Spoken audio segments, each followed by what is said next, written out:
Assalamualaikum warahmatullahi wabarakatuh. Kami dari kelompok E2 mau mempresentasikan tentang praktikum perancangan teknik industri 1.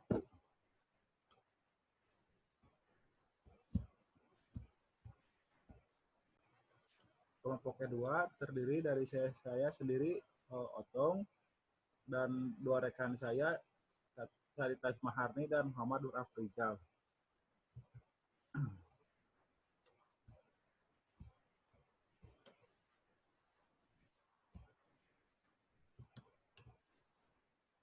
Pada praktikum perancangan teknik industri 1 terdiri dari 6 modul.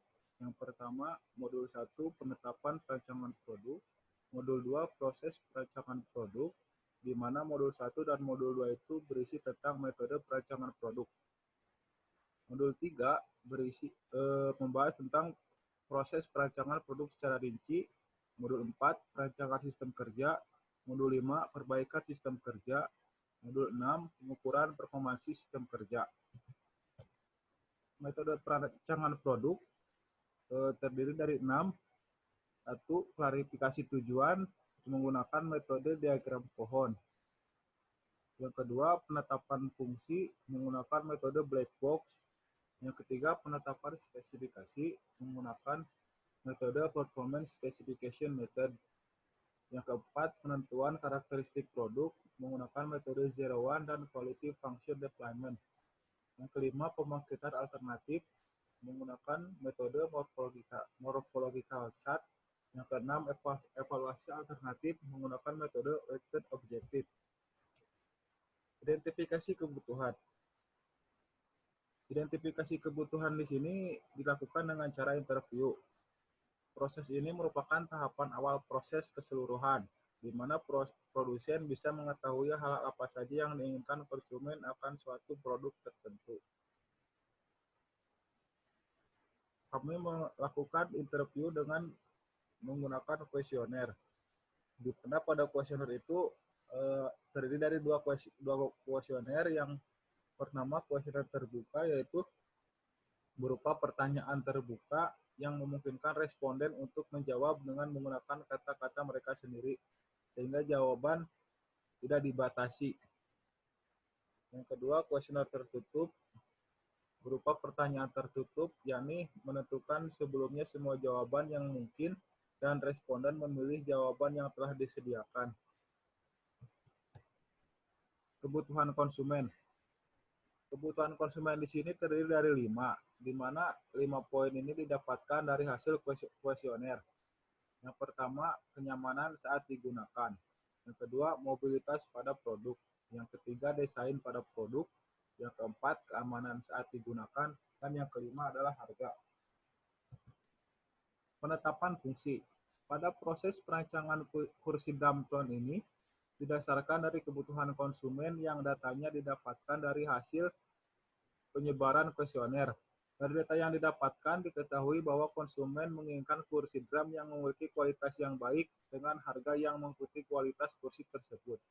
Kualitas yang dimaksud dari permintaan konsumen meliputi kekuatan produk, kenyamanannya saat digunakan, mobilitas produk tersebut, desain, keamanan, dan harga. Penetapan spesifikasi. Kemudian ditentukan spesifikasi dari produk tersebut, di mana di sini ada 8 poin, itu merupakan komponen-komponen dari produk yang akan dibuat. Pohon tujuan. Pohon tujuan ini didapatkan dari hasil kuesioner, di mana poin yang pertama, aman saat digunakan, terdiri dari 2 pilihan, yaitu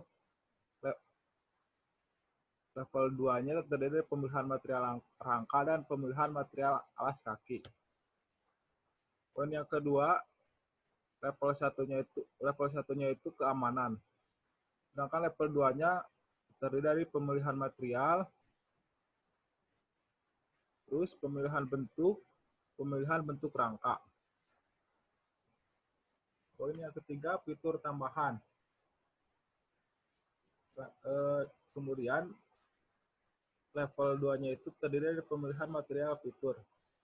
Level 1 selanjutnya desain. Kemudian level 2-nya pemilihan warna alas kaki, pemilihan warna jok.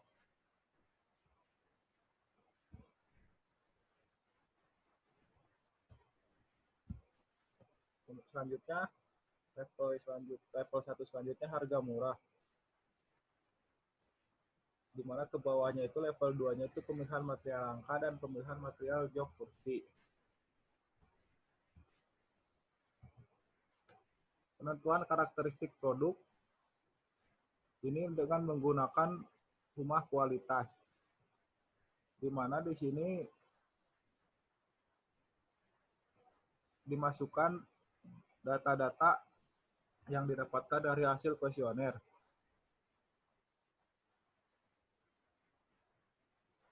Pembangkitan alternatif, pemilihan material langka, pemilihan material alas kaki, dan poin-poin selanjutnya itu didapatkan juga dari hasil kuesioner tadi.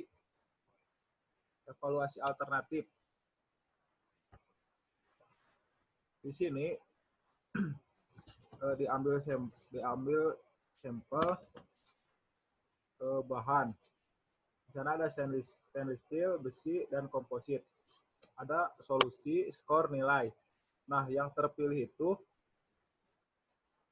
adalah nilai yang tertinggi yang didapatkan dari skor dikali bobot. Kemudian, yang nilainya tertinggi dimasukkan ke dalam alternatif terpilih. Contohnya material rangka. Nah, yang terpilih yang paling tinggi adalah stainless steel. Kemudian stainless steel dimasukkan ke sini. Berikutnya material alas kaki dan selanjutnya sama. Proses perancangan produk secara rinci. Ini merupakan modul ketiga.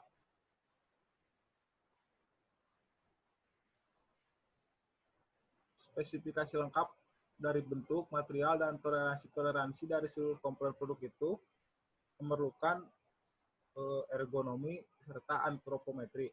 Ergonomi adalah suatu cabang ilmu yang sistematis untuk memanfaatkan informasi-informasi mengenai sifat, kemampuan, dan keterbatasan manusia untuk merancang suatu sistem kerja, sehingga orang dapat hidup dan bekerja pada sistem itu dengan baik, yaitu mencapai tujuan yang diinginkan melalui pekerjaan itu dengan efektif, aman, dan nyaman.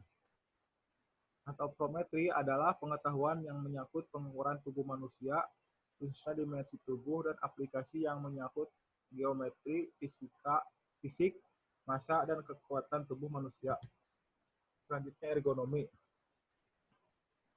Kelompok kajian yang mendukung pengembangan ergonomi ada 4. Yang pertama display. Yang dimaksud display adalah bagian dari lingkungan yang mengkomunikasikan keadaannya kepada manusia. Yang kedua, penelitian tentang kemampuan otot manusia. Dalam hal ini diselidiki tentang aktivitas-aktivitas manusia ketika bekerja dan cara mengukur dari setiap aktivitas tersebut, di mana berhubungan dengan biomekanika. Yang ketiga, penelitian tentang ukuran organ tubuh manusia. Hal ini berkaitan dengan pengukuran tubuh manusia, seperti yang ada pada antropometri. Yang keempat, penelitian tentang lingkungan kerja. Penelitian yang meliputi ruangan dan fasilitas-fasilitas yang digunakan oleh manusia, serta kondisi lingkungan kerja, di mana kedua-duanya banyak mempengaruhi tingkah laku manusia. Antropometri. Pengukuran data antropometri dikelompokkan dalam 2 bagian. Yang pertama, antropometri statis. Pengukuran manusia dalam posisi diam dan linier pada permukaan tubuh. Yang kedua, antropometri dinamis. Pengukuran keadaan dan ciri-ciri fisik manusia dalam keadaan bergerak atau memperhatikan gerakan-gerakan yang mungkin terjadi pada saat pekerja tersebut melaksanakan kegiatannya. Pengukuran data antropometri dikelompokkan dalam 3 bagian. Yang pertama, perancangan fasilitas berdasarkan individu ekstrim. Yang kedua, perancangan fasilitas yang dapat disesuaikan. Yang ketiga, perancangan fasilitas berdasarkan harga rata-rata pemakaiannya. Nah, pada gambar ini dapat dilihat sebuah kursi drumtron. Untuk mengetahui tingkat keergonomiannya, tingginya, diameternya, itu memerlukan variabel-variabel antropometri, di mana data-data yang didapat itu adalah hasil dari pengukuran pada ukuran tubuh manusia. Struktur produk, nah ini kursi drumtron ini terdiri dari 3 bagian, dudukan jok, leher kursi, dan rangka kaki. Di mana pada dudukan jok, leher kursi, dan rangka kaki tersebut terdapat bagian-bagian lain komponen pendukungnya. Variabel antropometri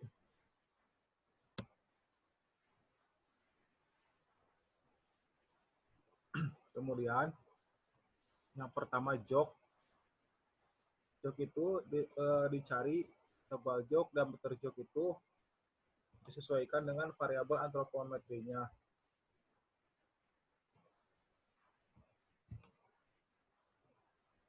Di mana ada PP, PP itu apa?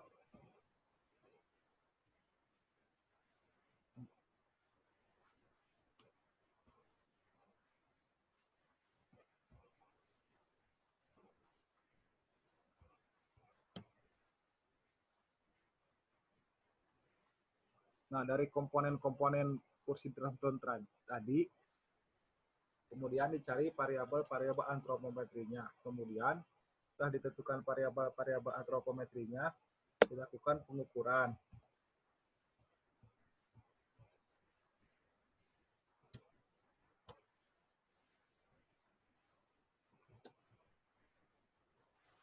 Next, selanjutnya yang akan menjelaskan rekan saya, Muhammad Afrizal.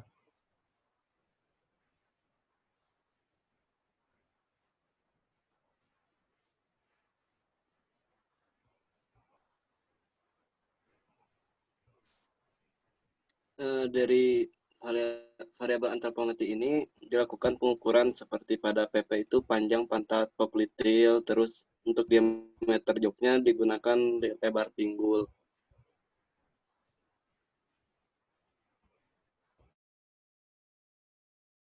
Terus di slide selanjutnya terdapat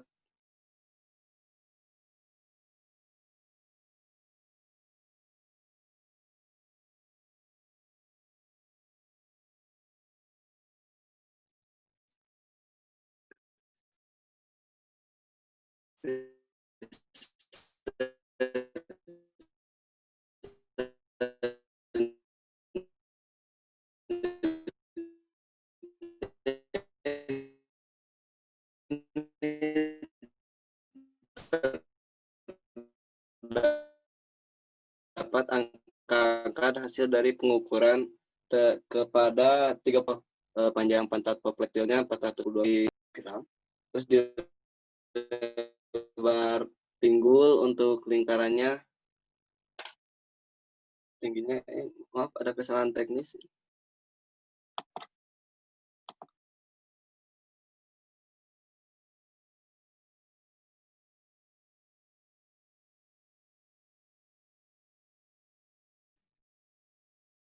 Nah, dilanjutkan dengan panjang jari 1, jari 2 itu jari satunya itu bagian jempol ibu jari dan jari 2-nya itu bagian telunjuk.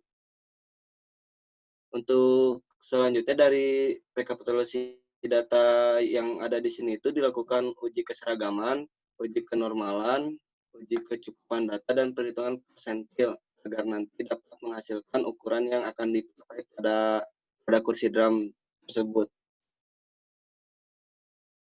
Nah, seperti ini ukuran major dari beberapa part yang akan dipakai pada kursi drum. Contoh seperti pada tabel yang pertama yang bagian atas ini, itu berarti panjang poros berulir, yaitu sepanjang 333 mili atau sekitar 33 cm. Ini didapat dari hasil pengukuran yang data slide sebelumnya dengan pengukuran persentil. Nah, ini dengan perhitungan persentil yang ini. Selanjutnya, Bang. Nah, ini udah masuk ke modul keempat, di mana perancangan sistem kerja. Pada perancangan sistem kerja itu terdapat peta kerja, yaitu suatu alat komunikasi yang sistematis dan jelas, bahkan informasi yang terkandung dalam suatu peta kerja dapat dipakai sebagai bahan untuk merancang atau memperbaiki sistem kerja.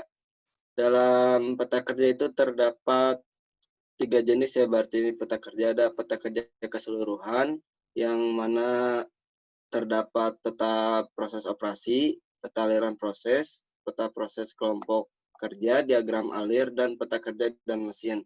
Terus selanjutnya ada peta kerja setempat. Peta kerja setempat itu ada peta kerja mesin dan peta tangan kiri, tangan kanan. Lalu ada peta perakitan. Pada praktikum kali ini, kami menggunakan peta proses operasi untuk peta kerja keseluruhannya dan menggunakan peta tangan kiri dan tangan kanan untuk peta kerja setempatnya.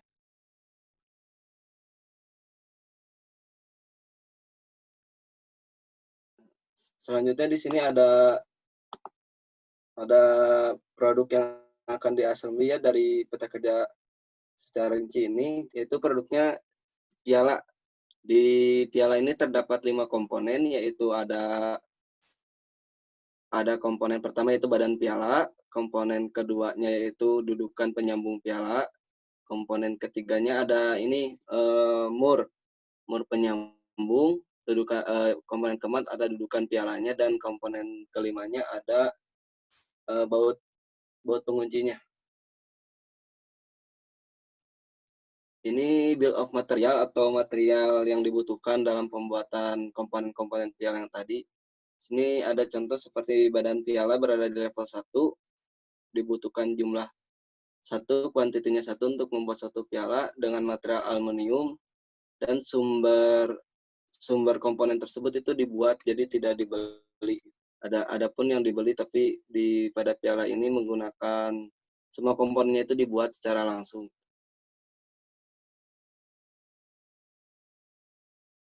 Next, di sini ada uraian proses. Uraian proses dapat dilihat nanti pada peta proses operasi, atau uraian proses di sini akan membantu saat kita membuat peta proses operasi. Terus di sini ada urutan proses perakitan operasi menggunakan metode secara langsung ya, menggunakan stopwatch vertikal di kita, yang nantinya akan waktu dari hasil pengukuran ini bisa dipakai untuk pembuatan peta tangan kanan dan tangan kiri. Nah, ini contoh uraian proses dari pembuatan badan piala. Jadi di sini ada proses pertama itu melelehkan aluminiumnya, terus stasiun kerjanya di furnace atau tungku dengan waktu proses selama 30 menit. Setelah itu lelehan piala dimasukkan ke dalam cetakan. Dilakukannya di stasiun kerja bangku selama waktu kurang lebih 2 menit. Selanjutnya setelah lelehan dimasukkan ke dalam cetakan, kita menunggu waktu lelehan agar mengeras sambil dibantu dengan hembusan angin atau tembakan kompresor, dilakukan di kerja bangku dalam waktu kurang lebih 60 menit. Setelah proses selanjutnya yang keempat itu setelah mengeras, cetakan dilepas lalu diambil bagian yang akan dibutuhkan. Itu juga dilakukan di kerja bangku, stasiun kerjanya dengan waktu 5 menit. Pada tahap yang kelima itu merapikan bagian piala dengan kikir atau amplas. Dilakukan di kerja bangku dengan waktu 20 menit. Lalu yang terakhir pada proses pembuatan badan piala ini, pembuatan ulir pada bagian bawah yang berukuran 4 mm dengan ukuran tap yang sesuai dengan ukuran ulir tersebut dilakukan di stasiun kerja bangku dan dengan waktu 10 menit. Nah, ini pengukuran waktu perakitan. Jadi sebelum masuk ke tabel ini, kita membuat uraian kegiatan dari perakitan piala yang tadi. Di sini tertera nomor 1, merakit komponen 1 dan komponen 2. Komponen 1 di sini itu badan pialanya, dan komponen 2 itu dudukan piala, dudukan penyambung piala. Di sini dilakukan pengukuran waktu sebanyak 10 kali dengan menggunakan stopwatch. Jadi di sini itu yang tertera waktu lamanya saat merakit antara komponen 1 dan komponen 2. Begitu pula di uraian kegiatan yang kedua itu hasil rakitan 1 yang dari komponen 1 dan 2 itu dirakit lagi dengan komponen 3, yaitu komponen 3 itu mur penyambung. Di sini juga sama ada waktunya dihasilkan dari stopwatch juga. Yang ketiga itu rakitan 2 dirakit dengan komponen 4, yaitu komponen 4 itu blok dudukan pialanya. Di sini juga sama, terdapat waktunya, dan yang keempat pun sama, yaitu merakit hasil rakitan dari yang ketiga, dirakit dengan komponen 5 sehingga menjadi produk jadi, yaitu piala itu tersendiri. Nah, di sini pada data waktu yang tadi itu agar waktunya bisa dipakai untuk mencari waktu baku nantinya itu dilakukan uji keseragaman data dulu yang hasil pengujian itu menghasilkan grafik seperti ini yang menandakan bahwa waktu tersebut seragam gitu. Jadi nggak ada yang keluar dari batas atas atau dari batas bawahnya gitu. Dan dari yang kedua ini itu perhitungan kecukupan data. Jadi apakah pengukuran waktu yang kita lakukan itu sudah cukup sebanyak 10 kali saja atau tidak, dan di sini didapatkan hasil bahwa dalam 10 kali pengukuran ini juga sudah data yang dibutuhkan cukup. Terus selanjutnya dari waktu yang tadi itu kita didapatkan waktu siklus. Waktu siklus di sini itu didapat dari rata-rata pengukuran yang tadi dilakukan. Rata-rata pengukuran, total pengukurannya mulai dari membuat rakitan 1, 2, 3 sampai jadi piala itu 14,2 detik. Itu akan menjadi waktu siklusnya. Dan selanjutnya itu menghitung waktu normal. Untuk menghitung waktu normal itu dibutuhkan faktor penyesuaian. Seperti faktornya itu keterampilan, usaha yang dilakukan, kondisi kerja, dan konsistensi saat bekerja. Di sini terdapat nilainya juga. Nah, untuk menghitung waktu normal ini digunakan rumus WS. WS itu waktu siklus dikali faktor penyesuaian ini.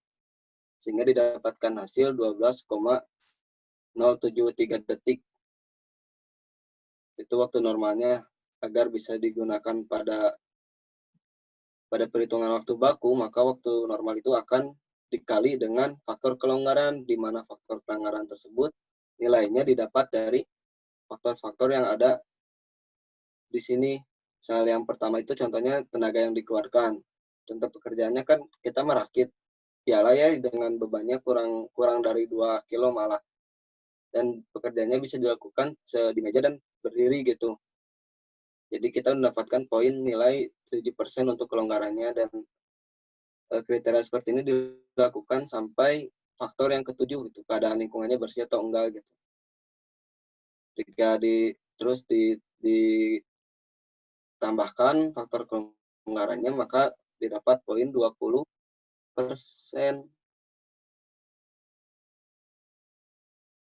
Ya, didapat 20%.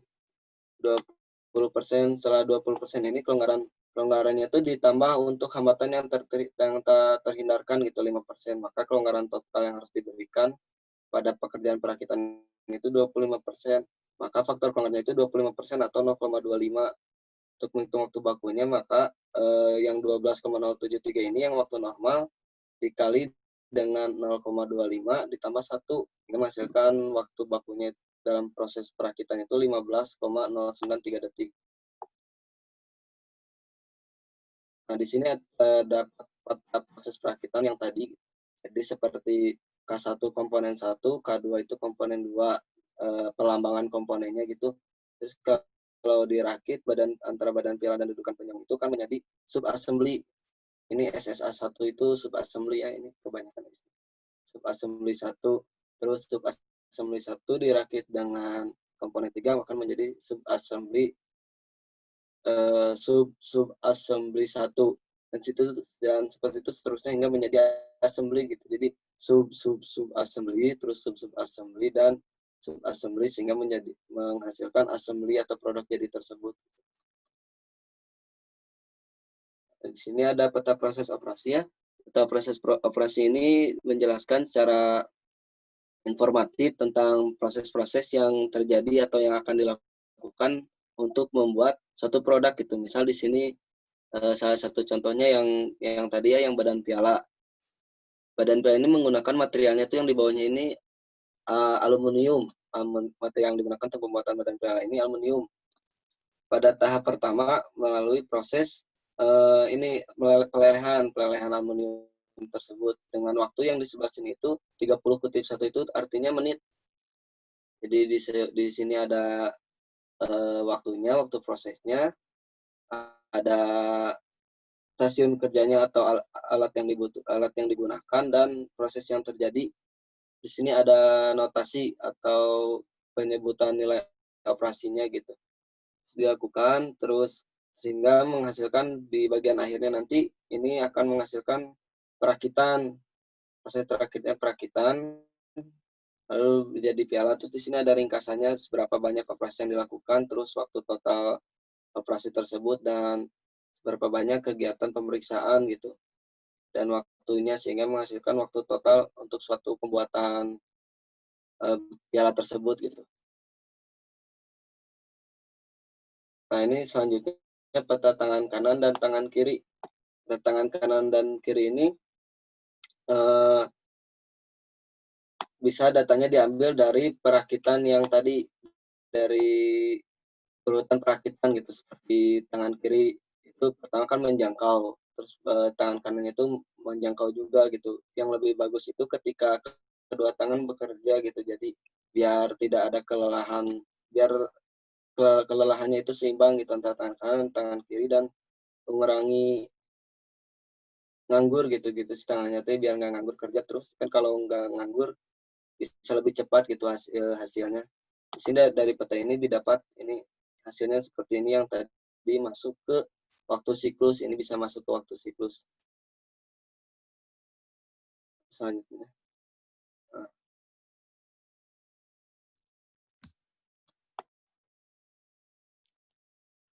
Selanjutnya yaitu perbaikan perancangan sistem kerja. Kenapa sih adanya perbaikan perancangan sistem kerja?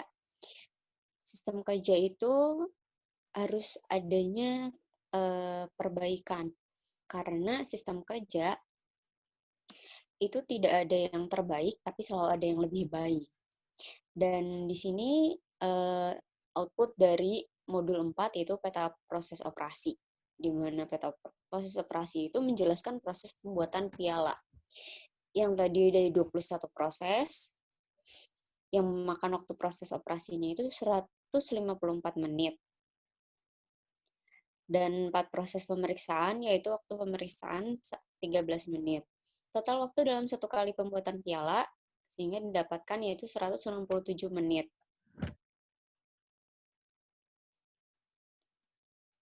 Ya, next. Untuk perbaikan sistem kerja ini, perlu adanya identifikasi permasalahan. Masalah apa aja sih yang harusnya diperbaiki? Nah, alat yang digunakan itu yaitu menggunakan 5Y. 5Y itu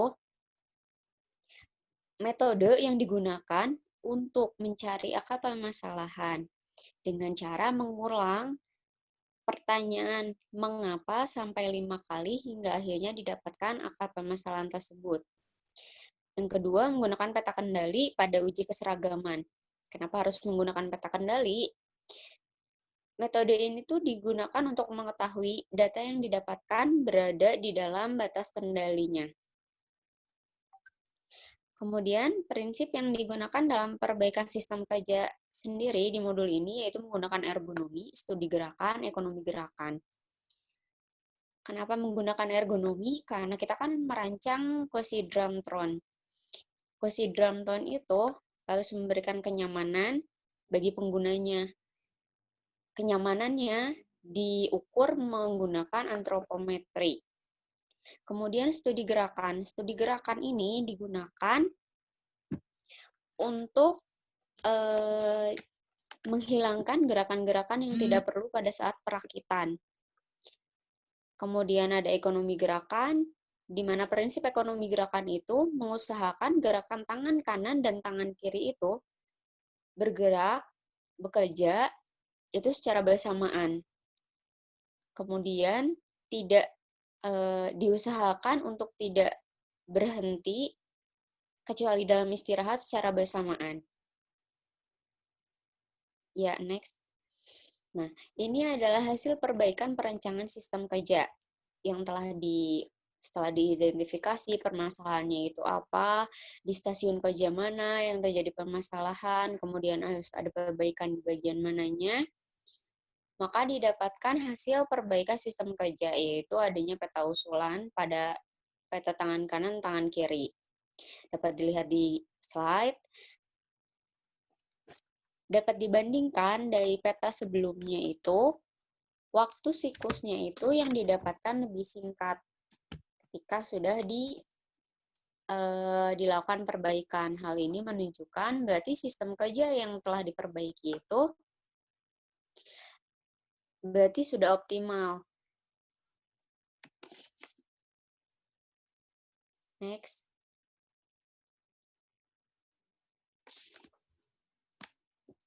Sehingga dapat disimpulkan kalau perbaikan sistem kerja sudah baik karena memiliki proses yang lebih singkat dari sebelumnya. Kriteria sistem kerja sendiri dapat diukur dari tingkat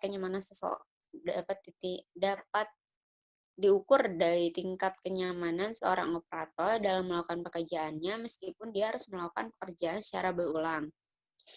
Nah, untuk melihat seberapa pengaruhnya dan baiknya penerapan sistem kerja baru ini, maka dilakukan pengukuran waktu dengan metode MOS.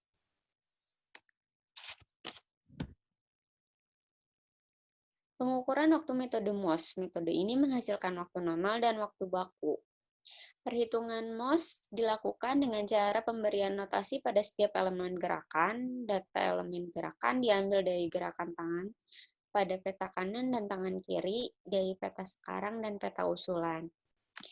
Kemudian, sehingga didapatkanlah waktu normal dan waktu bakunya. Kemudian dari hasil perhitungan MOS antara peta tangan kanan dan tangan kiri yang sekarang dan usulan menghasilkan waktu baku dan waktu normal yang lebih singkat.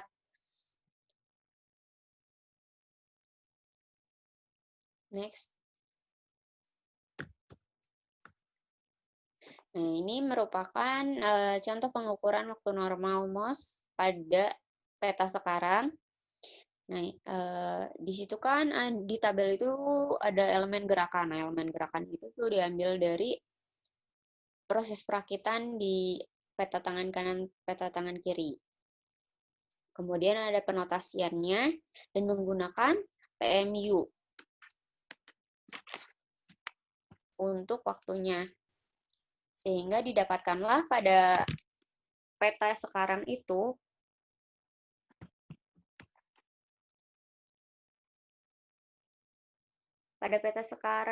didapatkanlah waktu normalnya 18 detik, sedangkan pada waktu normal yang didapatkan di peta usulan itu 15,48 detik. Next.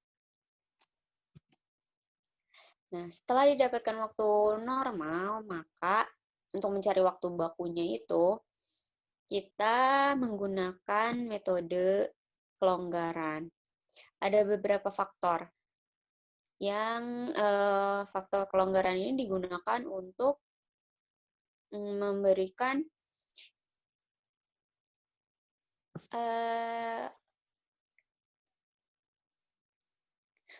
kelonggaran pada pekerjanya. Semisal ada kebutuhan pribadi, kemudian ada hal-hal yang tidak dapat dihindarkan, makanya diberikan waktu kelonggaran. Faktor kelonggarannya itu ada tenaga yang dikeluarkan, sikap kerja, gerakan kerja, kelelahan mata, keadaan suhu tempat kerja, keadaan atmosfer, keadaan lingkungan yang baik. Sehingga didapatkan waktu baku di peta sekarang itu 21,06 detik dan pada pengukuran waktu baku yang didapatkan pada peta usulan sendiri bernilai 18,576 detik. Kesimpulan dari praktikum kali ini yaitu pembuatan kursi drum yang sesuai dengan kebutuhan konsumen yang didapatkan dari data-data kuesioner. Kemudian perlu adanya continuous improvement pada sistem kerja agar dapat meminimalkan sumber daya dan energi, namun tetap menghasilkan produk yang berkualitas yang baik. Sekian presentasi dari kelompok kami. Mohon maaf bila ada kesalahan dan kekurangannya.